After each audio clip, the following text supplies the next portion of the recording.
hati-hati. Kalau nggak bikin begitu nanti masuk neraka loh jemaatnya Gilbert, nanti sak Gilbertnya. Gilbert sak jemaatnya maksudnya. Nah, itu memang tadi ya, menuai barang siapa menabur dalam kedagingan akan menuai daging.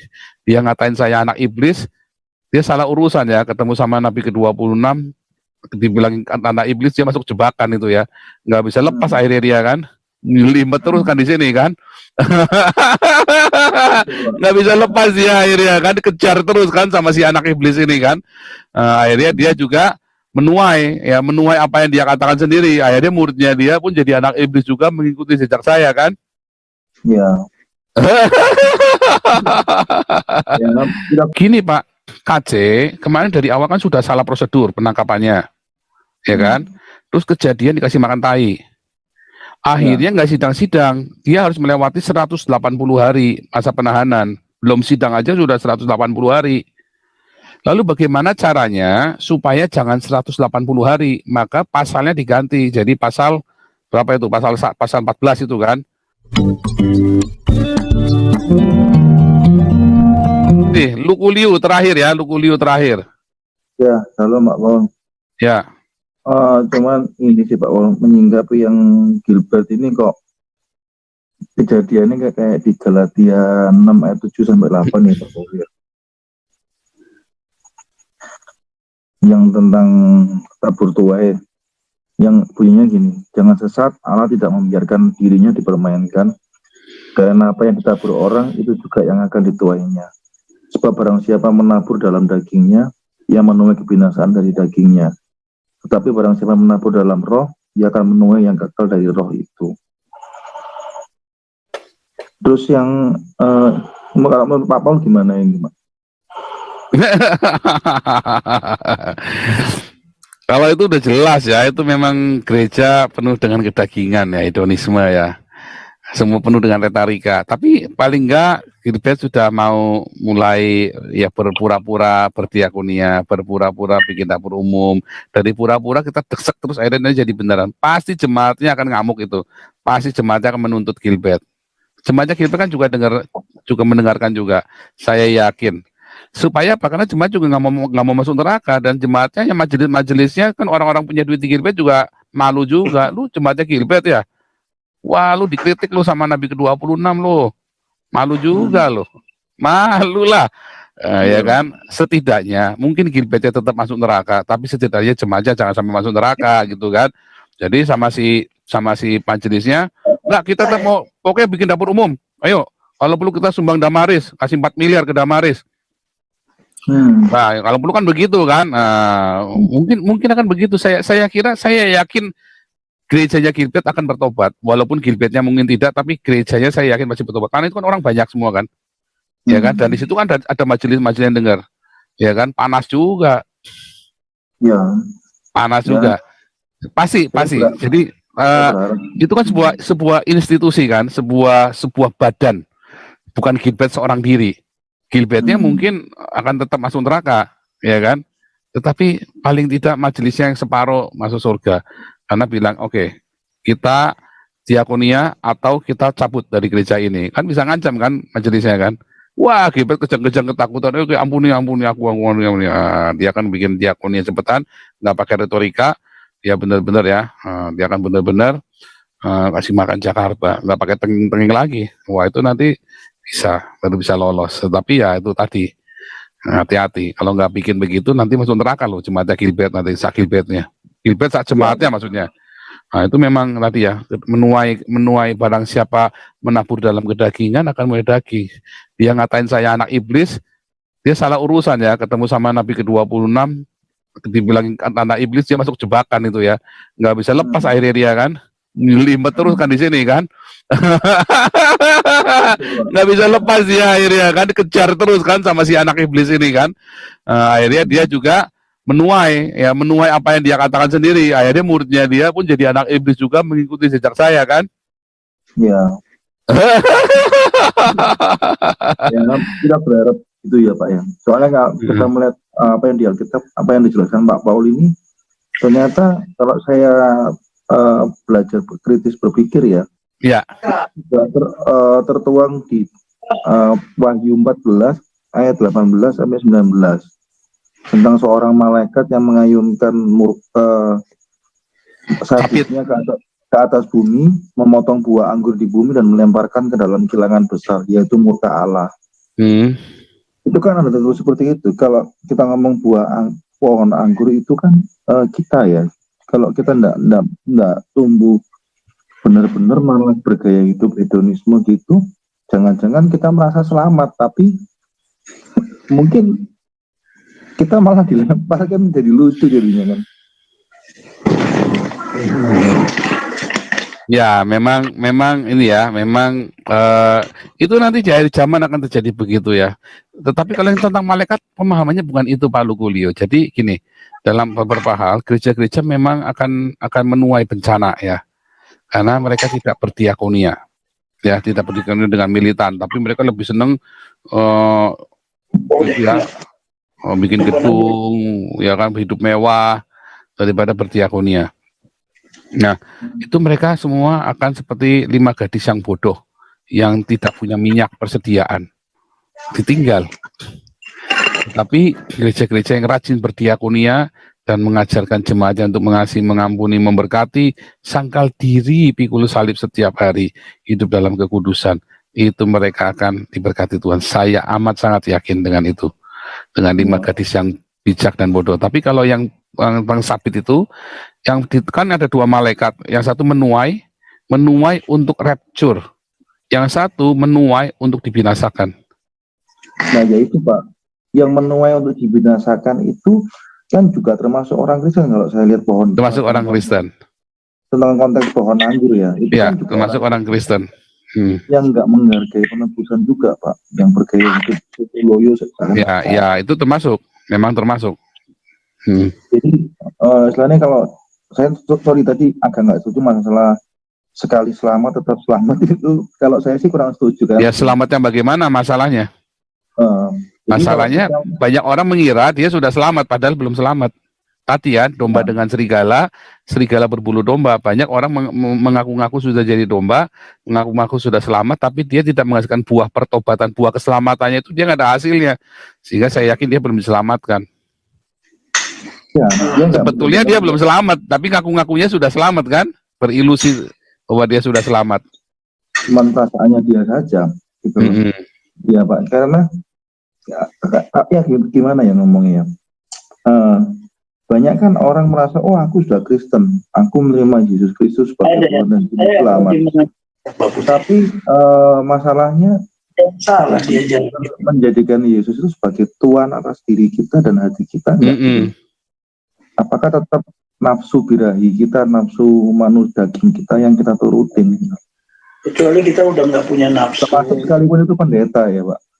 Pertemuan itu baru tuntas. Kalau dalam pandangan saya gitu Pak.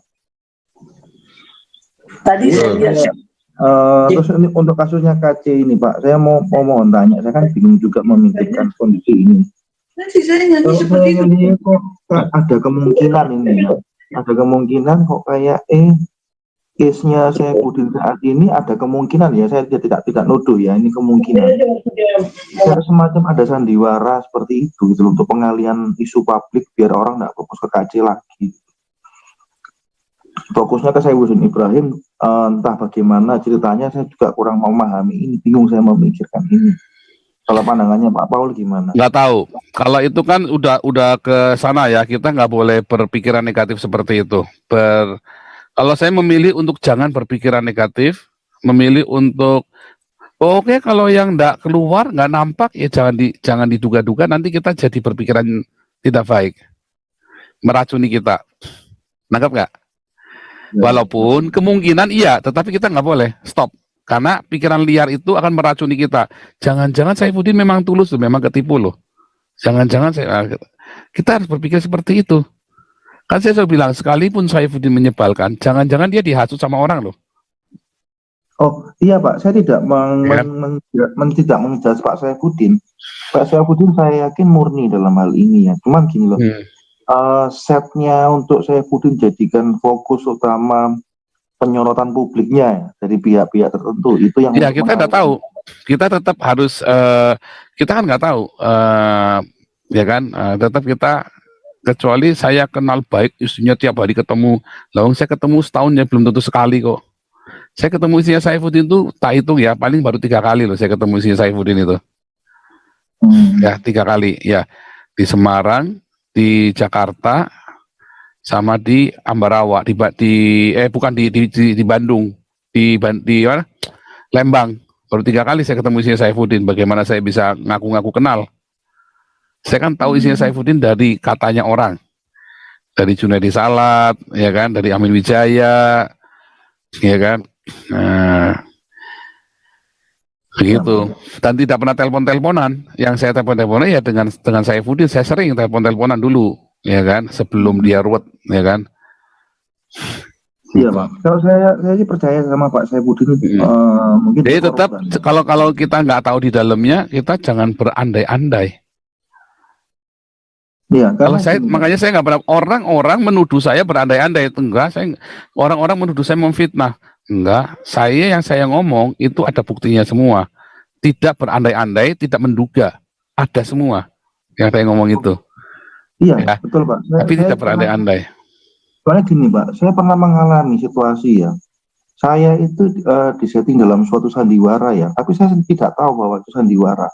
Tetapi saya yang jadi tumbalnya, gitu loh. Jadi ya, tetap jangan, bukan. Makanya jangan berandai-andai. Jadi begini, saya ngerti maksudnya Pak Lukulio, tapi jangan. Itu nanti kita berpikiran negatif nanti. Memang itu konsekuensi dari Saifuddin ya. Ketika dia melakukan itu sudah konsekuensi. Jadi bukan masalah pengalihan isu atau enggak, saya nggak percaya itu. Enggak lah. Kasusnya saya pun, ya kan, walaupun saya tahu waktu kasus saya digedik, sengaja ngedein ke saya, sementara Jokowi bikin keputusan kontroversial, nggak ada yang ngeladein, nggak ada yang memonitor kan. Waktu zaman meledak kasus saya itu, selama setahun itu Jokowi bikin keputusan kontroversial dan nggak ada yang komentar. Semua fokus ke saya, semua ngejar ke saya semua. Tetapi apakah itu pengalihan isu? Bukan. Saya nggak ada kerjasama dengan pemerintah untuk bikin itu, tetapi memang timingnya saya hitung sudah cukup, Rizik sudah di penjara, ini segala macam, saya bom, jeder. Itu udah kita hitung, intelijen saya bilang oke, saya hitung. Nah dengan Saifuddin apakah enggak? Bisa juga memang Saifuddin memang sengaja mau cari suaka. Dia, sebab yang pertama kali memviralkan dirinya adalah Saifuddin sendiri. Dan timnya yang di Amerika itu bikin website, ya, dan saya tahu itu di-broadcast kemana-mana. Jadi Saifuddin memviralkan dirinya sendiri. Jadi bukan pengalihan isu. Tapi apakah bisa terjadi? Ya bisa saja. Tapi kalau saya prefer enggak. Pada kenyataannya di masa yang sama ini ada puluhan teroris di Bogor sama di Padang kan dijemput kan sama Densus 88, ya kan? Nah, tapi kalau saya memilih untuk jangan dikit-dikit pengalihan isu, dikit-dikit. Kalau saya nggak setuju dengan itu ya. Sebab itu nanti kita akan terjebak di dalam pikiran-pikiran negatif, alam-alam pikiran yang negatif sama orang, berpikiran berprasangka, kita nggak realistis, hidup yang tidak realistis. Itu ya. Jadi lebih baik jangan berpikir itu skenario apa konspirasi, pengalihan isu dan sebagainya macam. Kalau tidak di depan mata, kalau tidak ada buktinya, kalau saya memilih untuk tidak mengatakan itu konspirasi, pengalihan isu atau segala macam, karena kita nggak kenal. Saya nggak kenal istrinya Saifuddin juga, saya nggak kenal KC, nggak kenal, saya nggak pernah ketemu KC ya, nggak tahu kenal. Cuman saya pernah mau tolong dia dan dia sudah tolak saya. Ini sudah jelas, ya, gaya hidupnya dia, itu sudah jelas. Ya, itu bukan katanya, itu sudah jelas gaya hidupnya dia mewah begitu, sudah jelas. Ya, kemarin waktu mau minta uang lagi buat sewa rumah sebulan 20 juta atau berapa, saya kaget. Saya aja sewa rumahnya sebulan cuma 10 juta di Belanda loh. Ya, ini di Ciamis mau sewa berapa gede, sebulan 20 juta edan po. Nah kan, mau sewa 3 kamar apa segala macam itu.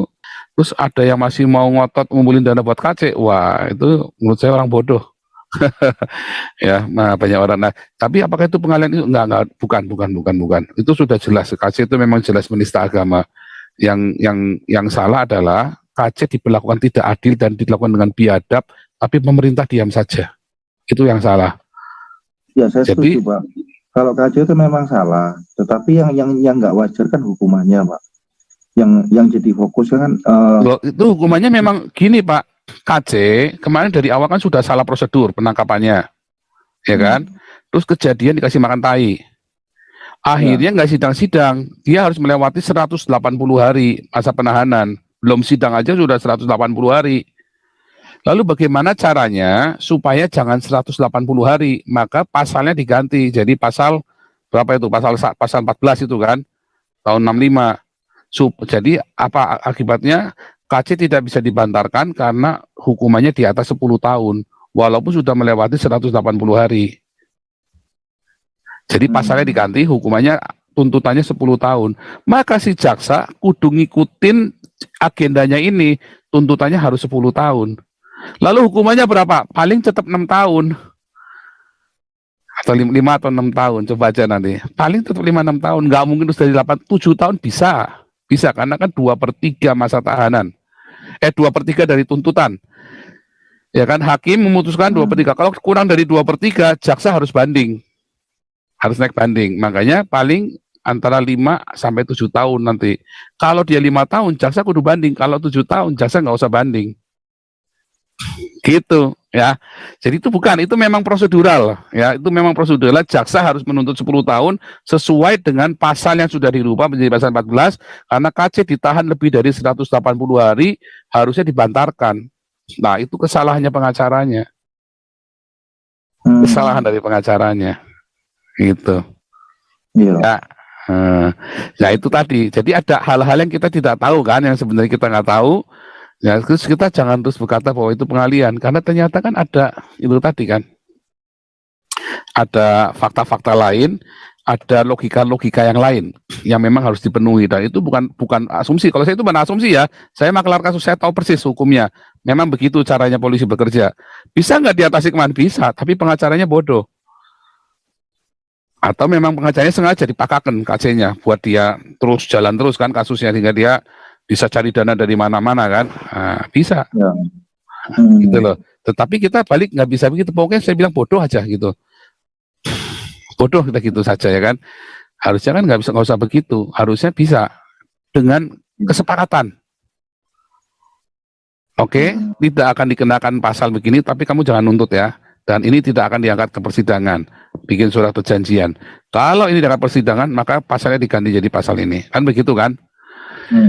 Bisa, tapi ini kan pengacaranya nggak lalai kan, karena fokusnya pengen tenar itu tadi, itu ya. Oke, lanjut ya. Ini karena kita harus berhenti nih, Pak Putih. Sekalian penutup, Pak Putih. Sekalian doa penutup ya. Oke.